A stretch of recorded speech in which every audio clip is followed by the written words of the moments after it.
Fanboy alert, right? So we're going to talk again about Rare Character. This time we're going to talk about their rye. I don't talk about their ryes nearly as often, and you can tell by the batch number. This is batch number 3 for 2025. This is a blend of 6 to 11 year ryes. It sits at 122.8 proof. I've said it before, I'll say it again. What they're doing at Rare Character with their blends on these limited releases is pretty phenomenal. They're a pretty solid value for what you get in there. There's a lot of intentional artistry that goes into their blending.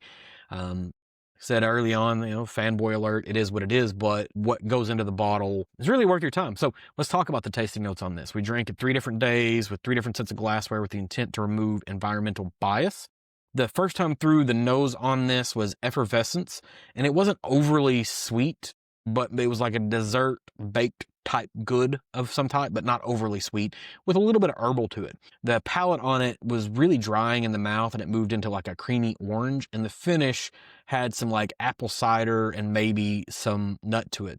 The second time through, the nose on it was dark, and it had a really strong, rich like salinity to it. And then the palate was like a bitter citrus with a finish of drying and burnt orange. The nose on the third time through, not overly sweet caramels, and a little bit herbal influence. The palate on it was maybe orange coffee, and the finish was like a burnt orange peel and had a really, really good burn to it. When I said orange coffee, I don't mean like an orange flavored coffee, but like if you read through coffee tasting notes, like whiskey nerds do whiskey tasting notes, you'll see a lot of fruit flavors that pop up in certain types of coffee.